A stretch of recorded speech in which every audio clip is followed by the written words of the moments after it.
Hi நண்பர்களே, நலம் 360 சேனலுக்கு உங்களை அன்போடு வரவேற்கிறேன். இன்றைக்கி நம்ம வீடியோவில் எதை பற்றி பேச போகிறோன்னா, நம்மளோட ஆரோக்கியத்தை காக்கிற ஆனால் நம்ம ஊரில் நிறைய பேர்கிட்ட மறந்து போகிற ஒரு இயற்கை வரப்பிரசாதத்தை பற்றி தான் பேச போகிறோம். அதுதாங்க கருணக்கிழங்கு.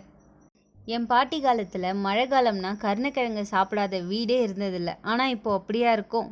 வாங்க நம்ம உடலுக்கு ஆரோக்கியம் தர கருணக்கிழங்கோட நன்மைகள் என்னென்னு இப்போ பார்க்கலாம். அதுக்கு முன்னாடி நலம் 360 சேனலை சப்ஸ்கிரைப் பண்ணாதவங்க சப்ஸ்கிரைப் பண்ணிக்கோங்க, மறக்காமல் பெல்லைக்கானை ப்ரெஸ் பண்ணிக்கோங்க. வாங்க வீடியோக்குள்ளே போகலாம்.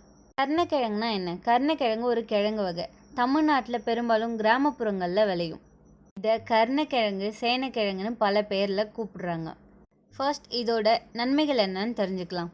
மூல நோயால் பாதிக்கப்பட்டவங்க இதை முற்றிலும் குணப்படுத்த விரும்பினால் கருணக்கிழங்கை தொடர்ந்து சாப்பிட்டு வந்தால் அதுக்கு நிவாரணம் கிடைக்கும்.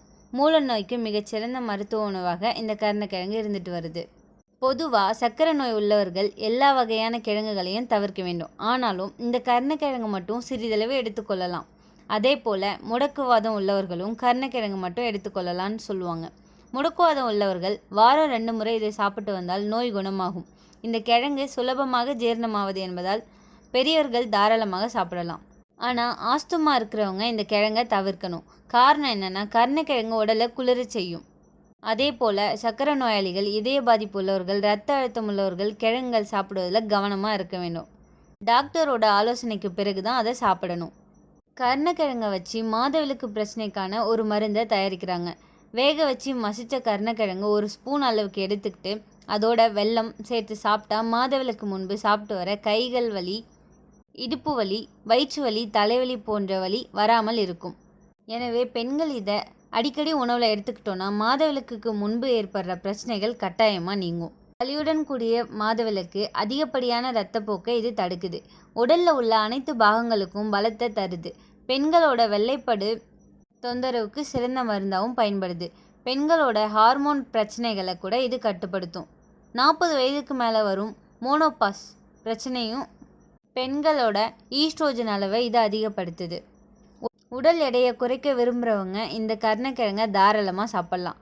குடலில் கிருமி சேராமல் தடுத்து கொழுப்பை அதிகமாக சேர்வதை குறைக்குது. குண்டுடல் கொடுக்கும் உருளைக்கிழங்கு, குண்டுடல் குறைக்கும் கருணக்கிழங்குன்னு ஒரு பொன்மொழி கூட இருக்குது. இந்த அளவுக்கு கொழுப்பு சத்தை கரைக்கக்கூடியது இந்த கருணக்கிழங்கு. கொழுப்பு சத்து இரத்த நாளங்களில் படிவது இந்த கருணக்கிழங்கு தடுக்குது.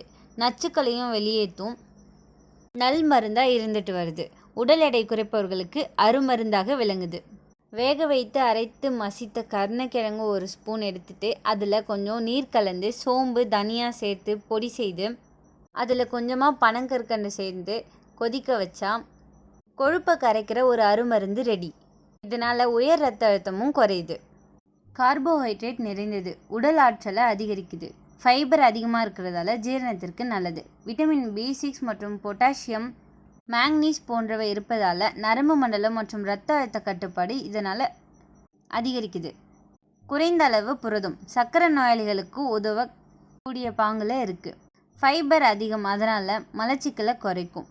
குடல் ஆரோக்கியத்தை பராமரிக்கும். பணி செய்யும் மக்களுக்கு காலையில் உணவில் இதை சேர்த்தா நாள் முழுக்க சக்தி கிடைக்கும். வேலை பருவால் களைப்பாகும் உடலுக்கு சிறந்த எரிபொருளாக இது வேலை செய்யுது. பொட்டாசியம் மற்றும் கால்சியம் இருப்பதால் எலும்பு ஆரோக்கியத்திற்கு உதவுது. விளையாட்டு வீரர்களுக்கு ரொம்பவே நல்லது. பொட்டாசியம் சோடியத்தை சமன் செய்யுது. அதனால் உயர் இரத்த அழுத்தம் உள்ளவர்கள் இதை சாப்பிடலாம். குளுக்கோஸ் மெதுவாக வெளியிடப்படும். இன்சுலின் சென்சிட்டிவிட்டி மேம்படும். இதில் இருக்க வைட்டமின் C மற்றும் ஆன்டி ஆக்சிடென்ட்கள் சளி மற்றும் காய்ச்சலை குறைக்கும். ஈரமான காலநிலையில் உடலை சூடாக்கும். புழுக்கள், பாக்டீரியா தொற்று குறையும். இதை எப்படிலாம் நம்ம சமையலில் சேர்த்துக்கலான்னு பார்க்கலாம். வேக வச்சு வறுவல், குழம்பு, வடை போன்ற ரெசிபிகளும் இதில் இருக்குது. தோல் நீக்கும் போது அரிப்பு வராமல் இருக்க எண்ணெய் தடவி செய்யும் பழக்கமும் இருந்துட்டு வருது. மிளகு, சுக்கு, மோர் சேர்த்து சமைப்பது உடல் சூட்டை சமப்படுத்தும். இதில் கவனிக்கப்பட வேண்டிய விஷயம் என்னென்னா, தோலுக்கும் தொண்டைக்கும் அரிப்பு உணர்வு ஏற்படும் வாய்ப்பு இருக்குது. சமையலில் எலுமிச்சை சாறு, புளி இல்லைன்னா மோர் சேர்த்தா இந்த அரிப்பு குறையும். அதிகமாக சாப்பிட்டா ஜீரண கோளாறு வர வாய்ப்பு இருக்குது.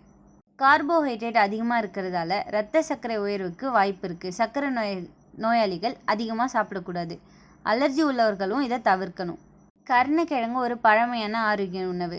மிதமாக சரியான முறையில் சமைச்சு சாப்பிட்டா நோயற்ற உடலுக்கான இயற்கை மருந்து. உணவே மருந்து, மருந்தே உணவு. இதை மனசில் வச்சுக்கிட்டு சமைங்க. இந்த வீடியோ உங்களுக்கு பிடிச்சிருந்துச்சுன்னா லைக் பண்ணுங்கள், ஷேர் பண்ணுங்கள், மறக்காமல் நம்ம சேனலை சப்ஸ்கிரைப் பண்ணுங்கள். இன்னொரு வீடியோவில் பார்க்கலாம். பை.